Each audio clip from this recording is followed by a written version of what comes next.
दोस्तों, हम सब ने अपनी जिंदगी में किसी ना किसी मोड़ पर यह जरूर सुना होगा, मेरी किस्मत ही खराब है, काम नहीं चलता, किस्मत खराब है, पैसे नहीं है, किसी ने धोखा दे दिया। लेकिन क्या आपने कभी रुक कर सोचा है, क्या वाकई आपकी किस्मत ही खराब है, या आपने कभी खुद किस्मत को बदलने की कोशिश ही नहीं की? दोस्तों, किस्मत कोई आसमान से टपकती चीज नहीं है। किस्मत बनती है हमारे विचारों से, हमारे फैसलों से, और सबसे ज्यादा हमारे कर्मों से। जो इंसान हर वक्त किस्मत को दोष देता है, असल में वह अपनी जिम्मेदारी से भागता है। नमस्कार दोस्तों, Bodhi thinks by YouTube channel में आपका दिल से स्वागत है। अगर धोनी या कलाम साहब भी यही सोचते कि हम तो छोटे शहर से हैं, हमारी किस्मत खराब है, तो क्या वह देश को चमका पाते? दोस्तों, हालात चाहे जैसे भी हो, रास्ता वही बनाता है जो रुकता नहीं। इसलिए अगली बार जब भी आपके मन में यह ख्याल आए कि मेरी किस्मत खराब है, तो एक पल रुकिए और खुद से पूछिए, मैंने आज ऐसा क्या किया जिससे मेरी किस्मत बेहतर हो? जवाब अगर कुछ नहीं है, तो आज से, अभी से, इस वक्त से शुरुआत कीजिए। क्योंकि किस्मत बदलने का काम ऊपर वाला नहीं, आप करते हैं। किस्मत वहीं रुक जाती है जहां इंसान बहाना बनाता है, और किस्मत वहीं चल पड़ती है जहां इंसान उठकर मेहनत करता है। विवान नागवली नगर में अपनी माँ कुसुम और छोटी बहन बेला के साथ रहता था। वह नगर के महल में एक साधारण सेवक था, और अपनी मेहनत से जो भी कमाता, उसी से अपने परिवार की देखभाल करता। विवान अत्यंत परिश्रमी, ईमानदार और तीव्र बुद्धि का युवक था। उसकी बहन बेला रूपवती और सौम्य स्वभाव की थी। एक सुबह जब विवान महल के लिए रवाना होने लगा, तो बेला ने कहा, भैया, मुझे भी महल देखने चलो ना, मैंने आज तक वो नहीं देखा। अर्जुन मुस्कुराया और बोला, बेला, महल में बिना महाराज की अनुमति के कोई नहीं जा सकता। यह सुनते ही बेला नाराज हो गई और मुंह फुलाकर भीतर चली गई। विवान जब महल के बाग में काम कर रहा था, तब वह अक्सर सोचता, काश मैं भी अपने परिवार को कभी ऐसा महल जैसा घर दे पाऊं। फिर वह खुद ही अपनी कल्पनाओं पर मुस्कुराकर काम में जुट जाता। नागवली के महाराज राजेंद्र सिंह एक धर्मप्रिय और न्यायप्रिय राजा थे। उनका एकमात्र पुत्र युवराज अनीश राजा की जान से भी प्यारा था। नगरवासी सुख शांति से रहते थे, और राजा सदैव उनकी भलाई के लिए तत्पर रहते। एक दिन जब महाराज राजसभा में बैठे थे, तभी एक वृद्ध किसान गोवर्धन रोता हुआ उनके समक्ष आया। राजा ने पूछा, क्यों रो रहे हो गोवर्धन? अपनी समस्या बताओ। गोवर्धन ने कांपती आवाज में कहा, महाराज, मेरी बेटी कल रात हमारे आंगन से अचानक गायब हो गई। हमने सारा नगर छान मारा, पर उसका कुछ पता नहीं चला। राजा ने गंभीरता से कहा, तुम एक बार फिर ढूंढो। अगर कल तक वह नहीं मिली, तो मैं अपने सैनिकों को आदेश दूंगा कि वे उसे खोज निकालें। पर अगले दिन फिर कोई ना कोई दरबार में आता और अपनी बेटी के लापता होने की शिकायत करता। अब यह एक रोजाना की बात बन चुकी थी। चिंतित होकर महाराज ने कहा, यह तो गंभीर समस्या हो गई है। मैं तुरंत आदेश देता हूँ कि नगर के चारों ओर सैनिक पहरा दें, और जो भी इन बेटियों को गायब कर रहा है, उसे पकड़ा जाए। उस दिन राजेंद्र सिंह ने नागवली नगर के चारों तरफ खड़ी सुरक्षा का इंतजाम करवा दिया, ताकि कोई भी अजनबी नगर में प्रवेश या निकास ना कर सके। बिना जांच के सिपाही नगर के हर द्वार पर मुस्तैद थे, और नगर वासियों को भी सतर्क कर दिया गया था। लेकिन सुरक्षा के इतने पुख्ता इंतजामों के बावजूद अगली सुबह एक वृद्ध किसान कांपते कदमों से दरबार में आया और फूट फूट कर रोते हुए बोला, महाराज, मेरी इकलौते बेटे ध्रुव को कोई उठा ले गया है, मेरी मदद कीजिए। राजा राजेंद्र सिंह ने गंभीर स्वर में कहा, मैं तुम्हारी पीड़ा को समझता हूँ। मैंने अभी तक जिन बेटियों की गुमशुदगी सुनी थी, लेकिन अब बेटे भी गायब होने लगे हैं, यह और भी चिंता की बात है। आज से नगर की सुरक्षा और भी कड़ी की जाएगी।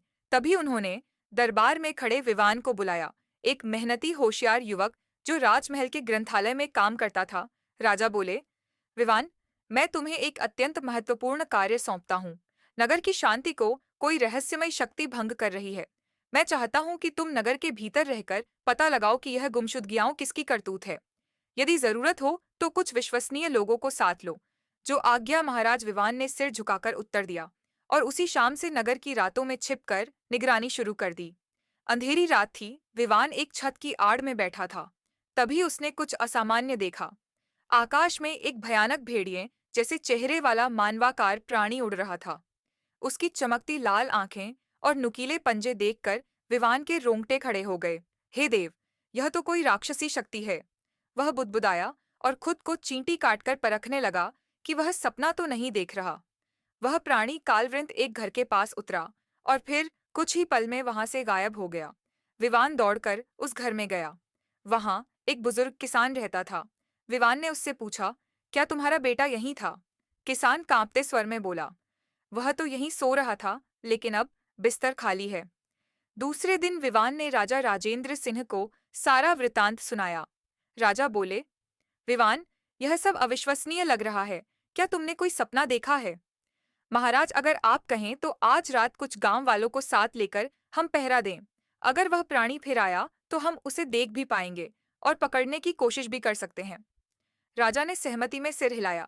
दूसरी रात विवान ने कुछ विश्वसनीय युवकों, नयन, अर्जव और रोहित के साथ मिलकर नगर के उत्तर हिस्से में गश्त शुरू की। सभी अपने पने हथियारों और जाल के साथ सतर्क थे। अब सच्चाई सामने आने वाली थी। क्या कालवृंत फिर लौटेगा, और क्या कोई ऐसा राज है जिसे सदियों से छुपाया गया है? गांव के लोगों में एक दहशत फैल गई थी और वह आपस में कहने लगे, मुझे तो विवान की बात सुनकर ही डर लगता है। कहीं कालवंत मानव ने हम पर हमला कर दिया। तो विवान बोला, अरे, हम इतने सारे लोग हैं और हमारे पास हथियार भी हैं। अगर उसने हम पर हमला किया तो हम उसे छोड़ेंगे नहीं। आज तो कुछ भी हो जाए, हम उसे पकड़ कर ही रहेंगे। आधी रात होने को आई थी, लेकिन कोई दिखा नहीं। सब लोगों को नींद आने लगी थी। लगता है आज वह कालवृंत मानव इतने सारे लोगों को देखकर वापस चला गया है। इतने में तेज हवाएं चलने लगी और वह कालवृंत मानव गांव वालों के ऊपर चक्कर लगाने लगा। सारे गांव वाले डर के मारे जोर जोर से चिल्लाने लगे और इधर उधर अपनी जान बचाने के लिए भागने लगे। अरे बचाओ कोई मुझे, मेरी तो अभी शादी भी नहीं हुई है, मुझे मरना नहीं है, बचाओ मुझे। अरे गलती हो गई, बच्चे की जान लोगे क्या? चलो जल्दी कहीं छुप जाते हैं। और वह सब लोग जहां जगह मिली वहां छुप गए। लेकिन विवान बड़ी बहादुरी दिखाकर उसे पकड़ने की कोशिश करने लगा। रुको, अभी तुम्हें मजा चखाता हूँ। और विवान ने जब उसका हाथ पकड़ने की कोशिश की तो उसके हाथ में से सोने का कड़ा निकल गया और वे कालवृंत मानव पास के एक घर के पास नीचे उतरा और थोड़ी देर में कहीं अदृश्य हो गया। विवान ने वे कड़ा उठाया और उसे देखकर वे सोचने लगा, अरे यह तो शाही कड़ा लगता है। यह इसके पास कहाँ से आया? मुझे महाराज को खबर करनी चाहिए। और विवान तुरंत ही महल में महाराज से मिलने गया। उसे देखकर राजा कहने लगा, अरे विवान, क्या बात है? इतनी रात गए तुम महल में आए हो, क्या कुछ पता चला? तुम तो बहुत घबराए हुए लगते हो महाराज। आप सुनेंगे तो आपके भी होश उड़ जाएंगे। फिर उसने महाराज को सारी बात बताई और वह सोने का कड़ा दिखाया। वह कड़ा देखकर राजा कहने लगे, अरे यह तो राजकुमार का कड़ा है। यह कालवृंत मानव के पास कैसे आया? कहीं वे राजकुमार पर तो हमला करने नहीं जा रहा था। अब तो महाराज की चिंता और बढ़ गई। उन्होंने पूरे नगर में यह घोषणा करवाई कि जो कोई भी उस कालवृंत मानव के बारे में पता लगाएगा या उसे पकड़कर लाएगा तो महाराज उसे एक बड़ी हवेली जैसा कर देंगे और उसे और उसके परिवार के लिए आजीवन खाने पीने के लिए धन देंगे। यह घोषणा सुनकर गांव वाले बोले, अरे हवेली और धन का क्या करेंगे जब हमारी जान ही नहीं रहेगी? नहीं भाई नहीं, हमें कुछ नहीं चाहिए। अरे हाँ भाइयों, कल रात तो हमने बड़ी मुश्किल से अपनी जान बचाई थी। अब हम अपनी जान का जोखिम नहीं ले सकते। ऐसा कहकर सब नगरवासी वहां से चले गए। उस रात विवान की बहन बेला को वह डॉट कालवृंत मानव उठाकर ले गया। अब विवान आग बबूला होकर महाराज के पास गया और कहने लगा, महाराज, आप मुझे आज्ञा दें। मैं आज ही वह कालवृंत मानव को ढूंढने जाता हूँ। मुझे सफल होने का आशीर्वाद दीजिए। रात को वे मेरी बहन बेला को भी उठाकर ले गया। राजा ने कहा, विवान, मैं तुम्हारी तकलीफ समझ सकता हूँ। मेरी तरफ से तुम्हें जो मदद चाहिए वह मैं करूंगा, और जैसे ही तुम्हें कोई सूचना मिले मुझे तुरंत खबर करना। विवान महाराज को प्रणाम करके कालवृंत मानव के बारे में पता लगाने निकल पड़ता है। बहुत चलने के बाद वह एक सुनसान जगह पर आता है। तब आकाश में एक बड़ी सी चील घूमती हुई विवान के पास जाती है। विवान उसे देखकर घबरा जाता है। तब वो चील बोली, कौन हो तुम? यहाँ क्यों आए हो? विवान चौंक कर बोला, क्या तुम बोल सकती हो? चील ने कहा, हाँ, लेकिन तुम कौन हो? मैं विवान हूँ। और फिर उसने उस कालवृंत मानव के बारे में चील को सब बताया और कहा, क्या तुम मेरी कुछ मदद कर सकती हो? तुम्हें उस कालवृंत मानव के बारे में कुछ पता है? चील ने कहा, अच्छा तो यह बात है। विवान बोला, तो क्या तुम मेरी मदद करोगी? चील बोली, हाँ, मैं तुम्हें एक साधु महाराज के पास लेकर चलती हूँ। वह तुम्हें तुम्हारी समस्या का उपाय बताएंगे। यह सुनकर विवान खुश हो जाता है। चील विवान को अपनी पीठ पर बिठाकर साधु महाराज के आश्रम तक ले जाती है और वहां छोड़ देती है। चील विवान को बताती है, यह साधु महाराज बड़े तपस्वी और त्रिकाल ज्ञानी भी हैं, लेकिन ध्यान रहे इनकी तपस्या भंग ना हो। चलो, अब मैं चलती हूँ, विवान बोला। तुम्हारा बहुत बहुत धन्यवाद। विवान उस आश्रम में गया और देखा एक साधु महाराज वहां पर तपस्या कर रहे थे। विवान ने कहा, प्रणाम साधु महाराज, क्या मैं अंदर आ सकता हूँ? साधु महाराज ने अपने नेत्र खोले और इशारे से विवान को अंदर आने की इजाजत दे दी। विवान उनके सामने जाकर बैठ गया। थोड़ी देर बाद साधु महाराज ने कहा, बोलो पुत्र, इस जंगल में क्या करने आए हो? विवान बोला, साधु महाराज, मेरा नाम विवान है। मेरे नगर के लोग बहुत परेशान हो गए हैं। फिर विवान ने साधु महाराज को सारी बात बताई। साधु बाबा बोले, ओ तो यह बात है। उन्होंने आंखें बंद करके ध्यान लगाया और फिर कुछ देर बाद आंखें खोली और कहने लगे, बेटे, यह बड़ी ही गंभीर समस्या है और इस समस्या का हल बहुत ही कठिन है। विवान बोला, लेकिन ऐसा क्यों? आप मुझे कुछ बताइए। तो साधु महाराज कहने लगे, सुनो, आज से कई वर्षों पहले जब तुम्हारे महाराज जंगल में शिकार करने गए थे, तब उन्होंने एक हिरण के बच्चे को मार दिया था। फिर उस हिरण के जोड़े ने अपने बच्चे के गम में खाना पीना छोड़ दिया और कुछ ही दिनों में उन दोनों ने दम तोड़ दिया। मरते समय उन्होंने राजा को श्राप दिया था कि जब तेरी औलाद होगी और वह जब बड़ी होगी तो कालवृंत मानव बनकर तुम्हारे ही नगर में आतंक फैलाएगी। तब जाकर तुम्हें पता चलेगा कि निर्दोष प्राणियों को शिकार करने का क्या अंजाम मिलता है और तब हमारी तरह तुम भी अपने पुत्र की मृत्यु के गम में तड़पोगे। विवान बोला, साधु महाराज, लेकिन महाराज को तो इस श्राप के बारे में कुछ पता ही नहीं है। साधु महाराज बोले, पता कैसे होगा, क्योंकि उन्होंने यह श्राप अपने मरने से पहले दिया था और तब तक तुम्हारे महाराज वहां से चले गए थे।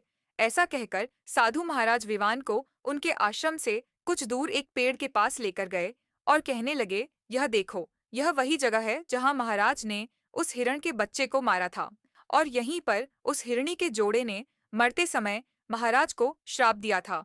विवान बोला, साधु बाबा, हमारे महाराज की तरफ से मैं उन निर्दोष प्राणियों के लिए क्षमा मांगता हूँ। उस समय वह बड़ी सी चील उस पेड़ पर बैठी थी और साधु महाराज और विवान की बातें सुन रही थीं। लेकिन साधु महाराज, मुझे मेरी बहन और गांव की दूसरी लड़कियों की जान बचानी है। बताइए, मुझे क्या करना होगा? साधु महाराज बोले, उसके लिए तुम्हें बहुत कठिन कार्य करना पड़ेगा। विवान बोला, आप जो बोलेंगे मैं करने के लिए तैयार हूँ, आदेश दीजिए। साधु महाराज बोले, इसके लिए तुम्हें यहाँ से दूर एक जंगल में खंडर जैसी जगह है, वहां जाना होगा, क्योंकि वह कालवृंत मानव सभी लड़कियों को वहीं उठाकर ले जाता है। लेकिन साधु बाबा, मैं वहां कैसे जाऊंगा? जैसे तुम यहाँ तक आए हो वैसे ही उस जगह तक भी पहुंच जाओगे। तुम्हें वहां छुपकर उस कालवृंत मानव की प्रतीक्षा करनी होगी। विवान बोला, अगर उसने मेरे पर हमला कर दिया तो?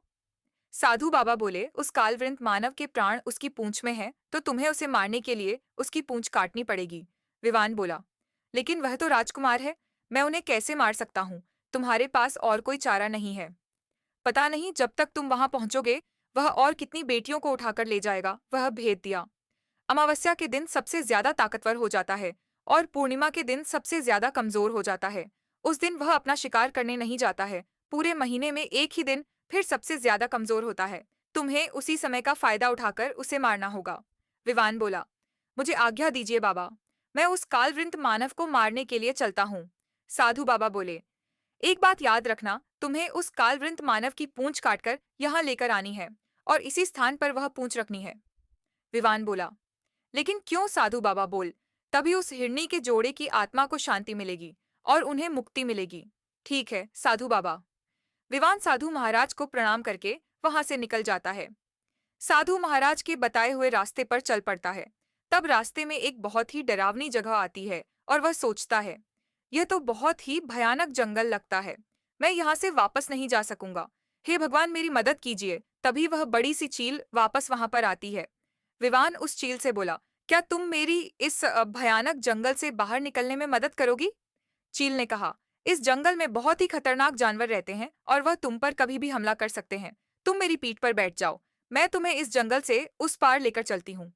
विवान बोला, तुम्हारा फिर से धन्यवाद, लेकिन तुम मेरी मदद क्यों करते हो? मैं तुम्हारे क्या काम आऊंगा? चील बोली, वह तुम्हें बाद में पता चल जाएगा। फिर वे चील विवान को अपनी पीठ पर बिठाकर जंगल पार कराने में उसकी सहायता करती है और कहती है, बस अब आगे तुम्हें अकेले ही जाना होगा, क्योंकि यह जंगल यहीं समाप्त होता है। आगे जाने का रास्ता और भी कठिन था। बड़ी मुश्किल से जब विवान खंडर जैसी जगह पर पहुंचता है और देखता है कि कालवृंत मानव ने उसकी बहन और दूसरी लड़कियों को कैद करके रखा था। उस समय कालवृंत मानव वहां पर नहीं था। विवान ने अपनी बहन को देखकर कहा, बेला, मैं विवान हूँ, तुम सब ठीक तो हो ना? बेला ने विवान को देखा तो कहने लगी, भैया हमें बचा लो, हमें उस भेदिये मानव से बहुत डर लगता है, लेकिन आपको यहाँ का पता कैसे चला? विवान ने उसे सारी बात बताते हुए कहा, बेला तुम थोड़ा सब्र करो, मैं यहाँ छुपकर उस भेड़िए मानव का इंतजार करता हूँ, लेकिन तुम कुछ बोलना मत, ठीक है भैया? अपना ध्यान रखना। फिर विवान वहां चुपकर बैठ गया। उसने चुपके से देखा कि थोड़ी देर में वह भेड़िया मानव गांव की एक और लड़की को उठाकर ले आया। विवान उस लड़की को पहचान गया कि यह तो पड़ोस वाले राम चाचा की पोती है। यह भेड़िया दिन में राजकुमार बनकर महल में रहता है और रात को भेड़िया बनकर आतंक मचाता है। आज तो मैं इस भेड़े को सबक सिखाकर ही रहूंगा। वह पूरी रात वहां छुपकर बैठा रहा। दूसरे दिन पूर्णिमा होते ही वह भेदिया महल में जाने के लिए निकलता है। विवान उस पर हमला करता है और उसका सर धड़ से अलग कर देता है, लेकिन थोड़ी देर बाद फिर से जुड़ जाता है। ऐसे विवान और भेदिया मानव के बीच भयानक युद्ध चलता है। विवान थककर गिरने ही वाला था कि अचानक उसे याद आता है, अरे मैं साधु बाबा की बात कैसे भूल गया। यह सोचकर वे तुरंत उठा और दौड़कर रोशनी वाली जगह पर बाहर आ गया और भेड़िए मानव से बोला, अगर हिम्मत है तो मेरे साथ लड़कर दिखा। भेड़िया मानव विवान के पीछे बाहर आता है, लेकिन चांद की रोशनी में आते ही वो कमजोर हो जाता है और विवान इसका फायदा उठाकर भेड़िए मानव की पूंछ काट देता है। पूंछ कटते ही वो भेड़िया मानव वहां ढेर होकर गिर गया और मर गया। मरते मरते वह वापस राजकुमार के रूप में आ गया और विवान से बोला, विवान मुझे माफ कर देना, इसमें मेरा कोई कसूर नहीं है। अच्छा हुआ तुमने मुझे इस शापित जीवन से मुक्ति दे दी। मुझे माफ कर दीजिए राजकुमार जी। मुझे साधु बाबा ने आपकी मुक्ति के लिए यही राजकुमार बोला। तुमने जो किया वह अच्छा किया। मैं किसी को मेरी व्यथा कह भी नहीं सकता था। मैं इस दोहरे जीवन से मुक्ति पाना चाहता था। मेरे पिताजी को कहना कि मेरे मरने का दुख ना करें। ऐसा कहकर राजकुमार ने अपने प्राण त्याग दिए। विवान जल्दी से अपनी बहन बेला और गांव की दूसरी लड़कियों को वहां से छुड़ाता है। बेला ने कहा, भैया आज आपने हम सबके प्राण बचाए हैं। यह बहुत ही खतरनाक भेड़िया था। आप जल्दी से हमें यहाँ से ले चलो। विवान बोला, अब यह मर गया है तुम सबको, अब इससे डरने की कोई आवश्यकता नहीं है। चलो हम सब अपने गांव वापस चलते हैं। ऐसा कहकर विवान सबको लेकर अपने गांव वापस जा रहा था, तब वे चील वापस आई और बोली, आप सब मेरी पीठ पर बैठ जाओ, मैं तुम्हें इस जंगल से उस पार छोड़ देती हूँ। विवान बोला, नहीं, पहले हमें वह साधु महाराज के आश्रम से थोड़ी दूर एक पेड़ है, वहां ले चलो। चील बोली, ठीक है। बेला ने पूछा, लेकिन भैया हमें वहां क्यों जाना है?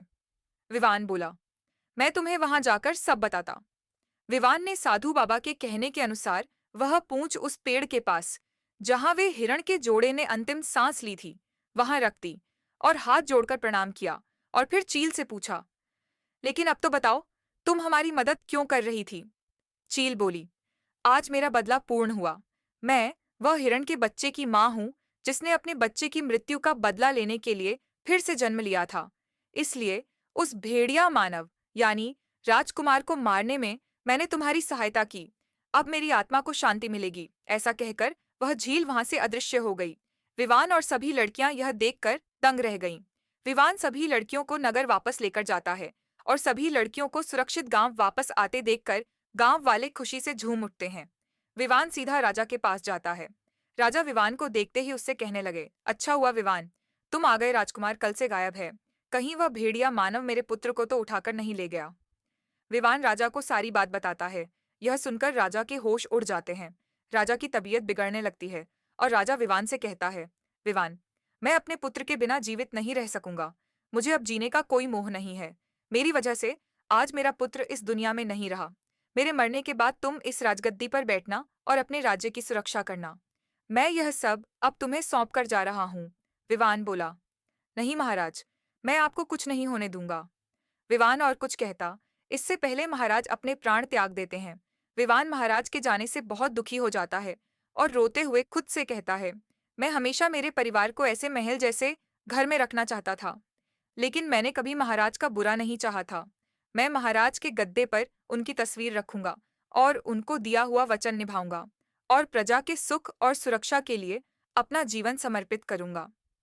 विवान ने महाराज और राजकुमार की आत्मा की शांति के लिए पूजा करवाई और गरीबों को दान दिया। थोड़े दिन बाद विवान राजा के पद पर प्रतिज्ञा लेता है और महाराज को दिया हुआ वचन निभाता है।